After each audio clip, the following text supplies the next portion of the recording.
Well, lad, you can't deny me there, know what I mean? I won every round quite easily, so I'll actually talk about this decision in the cage.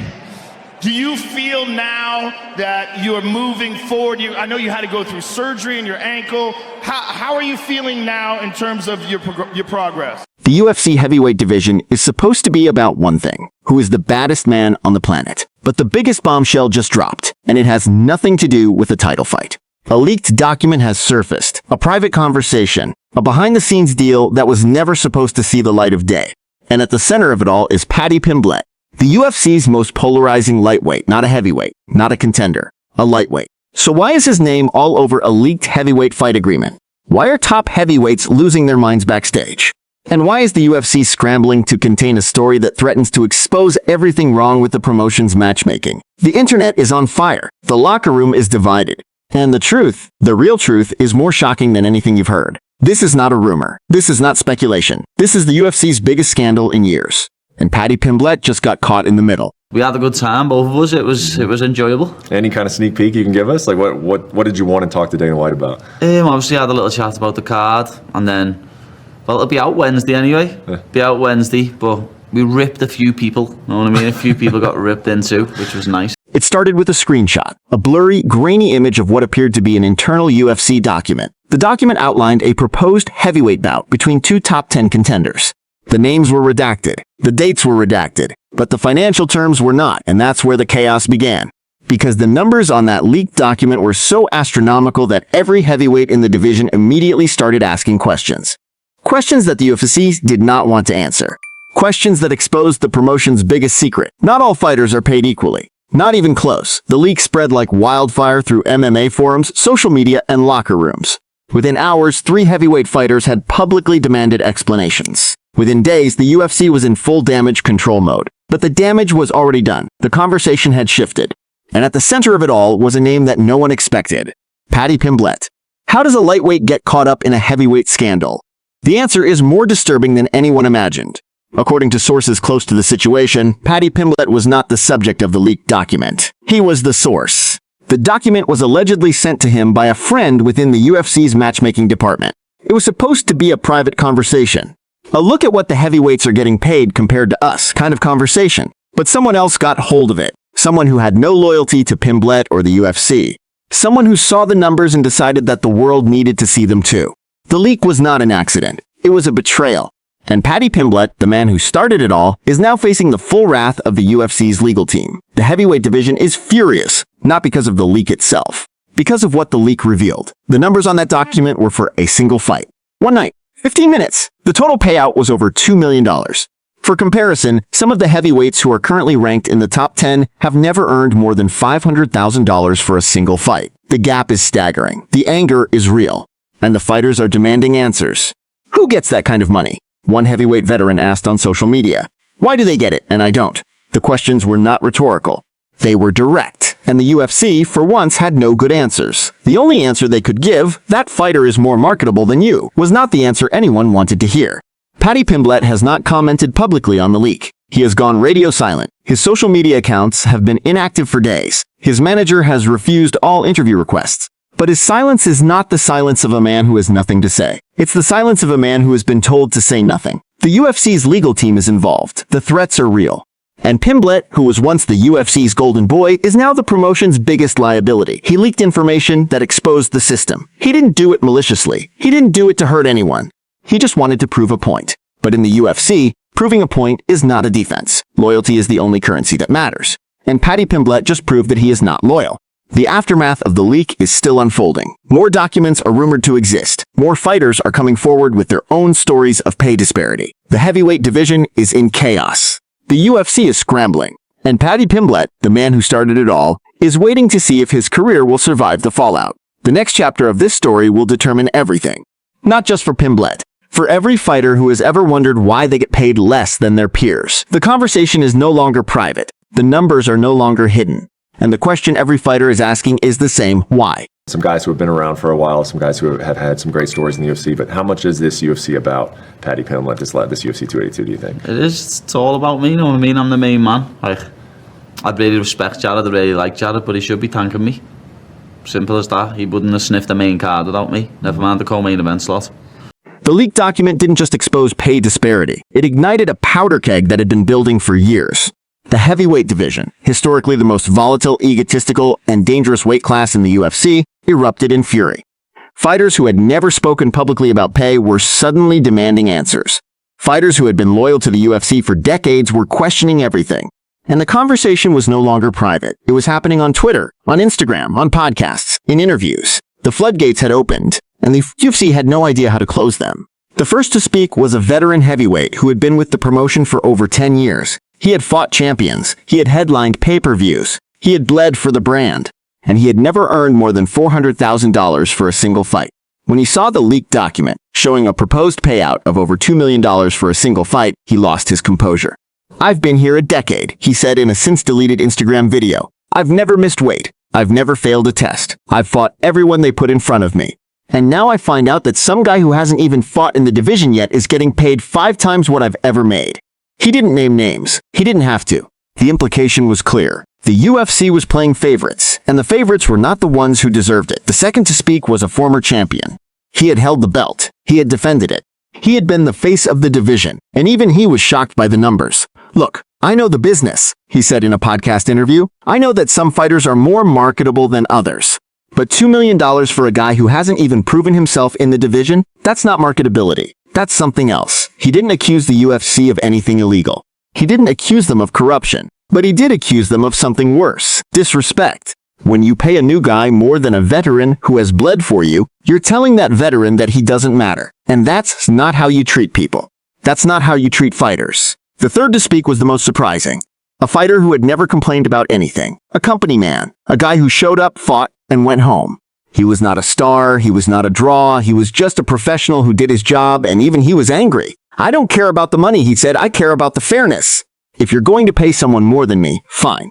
But at least tell me why. At least give me a chance to earn it. At least be honest with me." The UFC had not been honest. They had not been transparent. And now they were paying the price. The fighters were united. The conversation was no longer about pay. It was about respect. The UFC's response was typical. They issued a statement saying that the leaked document was unauthorized and inaccurate. They threatened legal action against anyone who shared it. They went into full damage control mode. But the damage was already done. The fighters had seen the numbers. They had done the math. And the math was clear. The UFC's pay structure was not based on merit. It was based on marketability, connections, and sometimes sheer luck. The heavyweights who had been loyal for years were being paid less than newcomers. The veterans who had built the division were being treated like afterthoughts. And the fighters had finally had enough. The next chapter of this story will determine the future of the UFC's relationship with its fighters. The heavyweights are united, the leaks are continuing, and the conversation is no longer private. The only question is how far the fighters are willing to go. Will they speak out? Will they organize? Will they demand change? Or will they accept the status quo and hope that things get better? The answer is unclear, but one thing is certain: the heavyweight division will never be the same. Now we arrive at the name that has dominated headlines, divided locker rooms, and turned the UFC's internal politics into a public spectacle: Paddy Pimblett. The Liverpudlian lightweight was once the UFC's golden boy, a charismatic scouser with a fan-friendly style and a personality made for social media. He sold tickets, he generated clicks. He was the kind of fighter that Dana White loved to promote. But now Paddy Pimblett is the UFC's biggest liability. Because the leaked document didn't just expose pay disparity. It exposed Pimblett's involvement in the leak itself. And the question everyone is asking is simple: did Paddy Pimblett intentionally sabotage the UFC's heavyweight division? Or was he just an innocent bystander caught in the crossfire? The truth, as always, is more complicated. According to multiple sources close to the situation, Pimblett received the leaked document from a friend within the UFC's matchmaking department. The friend was frustrated with the promotion's pay structure. They wanted to show Pimblett how much heavyweights were making compared to lightweights. It was supposed to be a private conversation. A look at what they're getting paid compared to us kind of conversation. But Pimblett, for reasons that remain unclear, shared the document with someone else. That someone shared it with someone else. And within 48 hours, the document was everywhere. Pimblett didn't leak it intentionally. He didn't want to expose the UFC. He just made a mistake. A mistake that has now cost him everything. The UFC's legal team is investigating. Pimblett's career is on the line. And the lightweight division, once his domain, is now a minefield of suspicion and betrayal. Pimblett's silence has been deafening. His social media accounts have been inactive since the leak. His manager has refused all interview requests. His teammates are reportedly divided, some supporting him, others distancing themselves. The UFC has not issued a formal statement about Pimblett's involvement, but behind the scenes, the promotion is furious. Dana White has reportedly called Pimblett's manager multiple times demanding answers. The messages have been terse. The threats are implied. And Pimblett, who once had the UFC's full support, is now fighting for his career, not in the octagon, in the court of public opinion. The heavyweight division's reaction to Pimblett's involvement has been predictably hostile. Fighters who were already furious about the pay disparity are now furious that a lightweight was involved in exposing it. Who does he think he is? One heavyweight said anonymously. He's not even in our division. He's got no business looking at our contracts. He's got no business sharing our business with the world. He's a lightweight. He should stay in his lane. The sentiment is shared by many. Pimblett, once a beloved figure, is now a pariah. His name is mud in the heavyweight locker room, and his future in the UFC is uncertain. The irony of the situation is almost poetic. Pimblett was the fighter who always spoke about looking after the boys. He was the fighter who always said he would stand up for his fellow athletes. He was the fighter who always claimed to be one of the people. And now, he's the fighter who exposed the system. Not because he was noble, because he was careless. The system he exposed was not just unfair, it was secret. And secrets, once exposed, cannot be hidden again. The heavyweight division now knows how much their peers are making. They know the gap. They know the disparity. And they are angry. Pimblett gave them the ammunition. Whether he meant to or not, he started a revolution. The next chapter of this story will determine Pimblett's fate. Will the UFC cut him? Will they suspend him? Will they welcome him back with open arms? The answer depends on how much damage he has caused, and the damage is considerable. The heavyweight division is fractured, the pay disparity is public, the fighters are angry, and the UFC is scrambling to contain the fallout. Pimblett is at the center of it all, and he may not survive the storm, but there is another possibility. A possibility that no one has considered. What if Pimblett leaked the document intentionally? What if he wanted to expose the system? What if he was willing to sacrifice his career to force change? It's a romantic notion, a heroic notion, but it's probably not true. Pimblett is not a revolutionary. He's a fighter. He wants to win fights and get paid. He doesn't want to be the face of a movement. He doesn't want to be the martyr for fighter pay. He just wants to fight. And now, he may never get that chance again. The UFC's response to Pimblett's involvement has been characteristically aggressive. The promotion is known for punishing fighters who cross the line. Leaking internal documents is crossing the line. Pimblett's career is on life support. And only Dana White can decide whether to pull the plug. The question is not whether Pimblett will fight again. The question is whether he will fight in the UFC again. And the answer to that question depends entirely on how much damage control the UFC needs to do. The leak didn't just expose pay disparity. It exposed something far more damaging, the UFC's internal culture. A culture of secrecy. A culture of favoritism. A culture of treating fighters like interchangeable parts rather than human beings. And the fallout from that exposure has been devastating. Careers have been destroyed. Alliances have been broken. The heavyweight division, once unified by its shared experience of being the biggest, baddest men on the planet, is now fractured beyond repair. And at the center of it all is Paddy Pimblett, the man who didn't mean to start a revolution but started one anyway. The first casualty was the veteran heavyweight who spoke out first.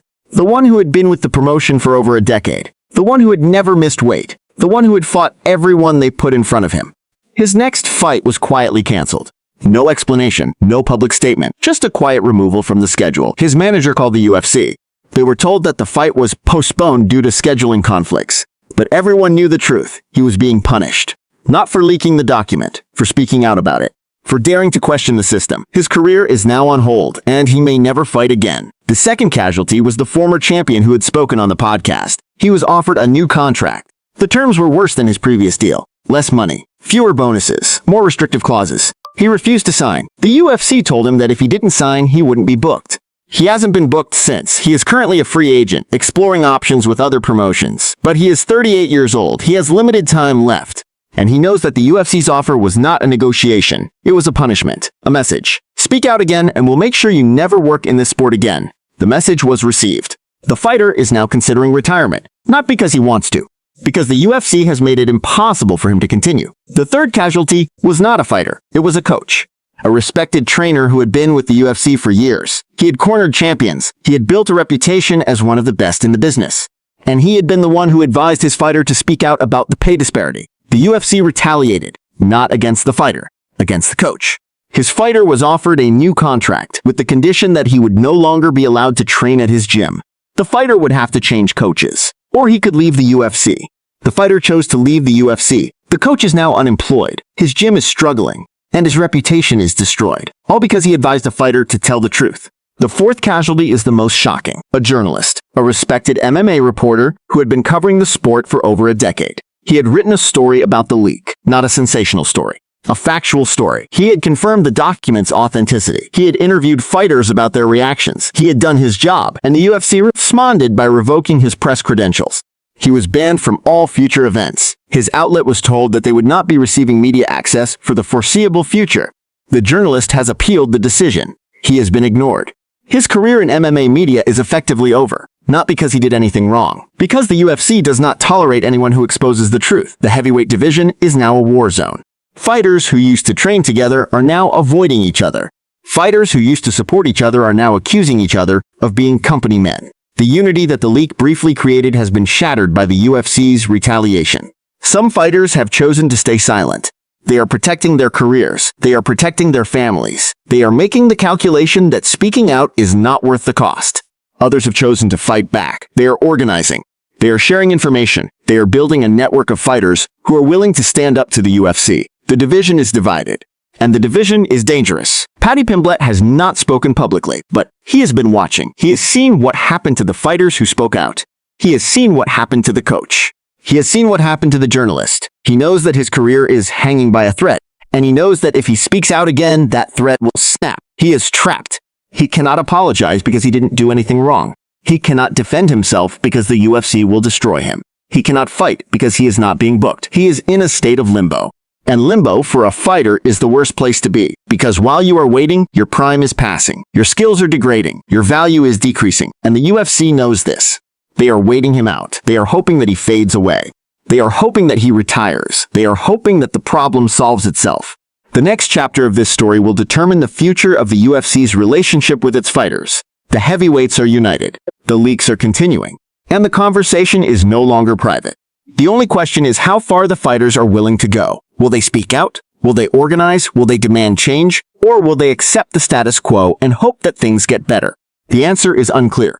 But one thing is certain, the heavyweight division will never be the same. And Paddy Pimblett, the man at the center of the storm, will never be the same. He started a revolution. Whether he meant to or not, he did. And now he has to live with the consequences. The smoke is beginning to clear. The leaked document has been analyzed, debated, and dissected by every MMA outlet on the planet. The fighters have spoken. The UFC has retaliated. And now, the question that everyone is asking is the same. What comes next? Not just for Paddy Pimblett. Not just for the heavyweight division. For the entire UFC. Because this scandal is not isolated. It is a symptom of a much larger problem. A problem that the UFC has been ignoring for years. A problem that is now impossible to ignore. The pay disparity that the leaked document exposed is not unique to the heavyweight division. It exists in every weight class. It exists in every contract. It exists in every negotiation. The UFC's business model is built on paying fighters as little as possible. And the fighters have finally realized that they have been exploited. The first sign of change came from an unexpected source. The fighters themselves, a group of heavyweights, lightweights, and welterweights have formed an informal alliance. They are sharing information about their contracts, they are comparing notes on their pay, they are building a network of fighters who are willing to stand up to the UFC. This is not a union, not yet.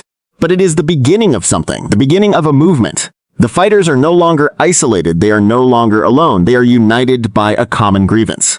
And the UFC cannot ignore united fighters. The second sign of change came from the media. The journalists who cover the sport are no longer afraid to ask tough questions. They are no longer afraid to criticize the UFC. They are no longer afraid to expose the truth. The leak has emboldened them. It has shown them that the UFC's power is not absolute. That the promotion can be challenged. That the truth can be told. The media is now a force for change. And the UFC cannot control the media. The third sign of change came from the fans. The fans who buy pay-per-views. The fans who attend events. The fans who support their favorite fighters. They are no longer blindly loyal to the UFC. They are asking questions. They are demanding answers. They are supporting the fighters who speak out. They are boycotting the fighters who stay silent. The fans are now a force for change. And the UFC cannot ignore the fans. Paddy Pimblett's future is still uncertain. He has not spoken publicly since the leak. He has not been booked for a fight. His contract is still valid, but the UFC is not using him. He is in a state of limbo, a state that could last for months or even years. But Pimblett is not the only one in limbo. The fighters who spoke out are also in limbo.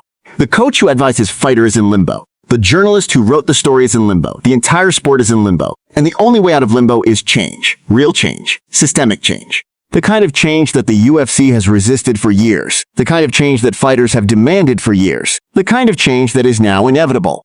The heavyweight division is leading the charge. The big men are not afraid. They are not intimidated. They have nothing to lose and everything to gain. They are the ones who started this conversation. They are the ones who will finish it. And they are the ones who will determine the future of the UFC. Not Dana White, not the executives, not the lawyers, the fighters. The men who step into the cage and risk everything. They are the ones who will decide whether the UFC changes or stays the same. The question of what happens to Paddy Pimblett is still unanswered. He may be cut, he may be suspended, he may be welcomed back with open arms. No one knows. But one thing is certain, Pimblett's name will be forever associated with this scandal. He will be remembered as the man who exposed the system. Whether that is a legacy he wants or not, it is the legacy he has. And that legacy will follow him for the rest of his career. The sport is changing. The fighters are changing. The fans are changing. And the UFC is being forced to change with them. The question is not whether change will come. The question is how much it will cost. Not in money, in trust, in loyalty, in respect. The UFC has spent decades building a brand based on the idea that they care about their fighters. The leaked document has shown that this idea is a lie. And lies, once exposed, cannot be hidden again. The final chapter of this story has not been written. The ink is still wet. The page is still turning. The fighters are still fighting. The executives are still scheming. The fans are still watching. And somewhere, in a gym in Liverpool, a fighter is sitting in silence, wondering if his career is over. Paddy Pimblett may never fight again, or he may return stronger than ever. No one knows. But everyone is watching, and everyone is waiting. The leaked document is gone now, the screenshots have been deleted, the articles have been written, but the conversation is just beginning. The heavyweight division is no longer just a weight class. It is a movement that has exposed the UFC's darkest secrets, a movement that has united fighters across every division, a movement that has forced the sport to confront its own hypocrisy. Paddy Pimblett may have been the spark, but the fire is spreading. And no one, not Dana White, not the executives, not the lawyers, can stop it. The only question is whether the UFC will adapt or burn. And that question will be answered not in the boardroom, but in the cage. The cage is where the truth lives, and the truth is finally being told.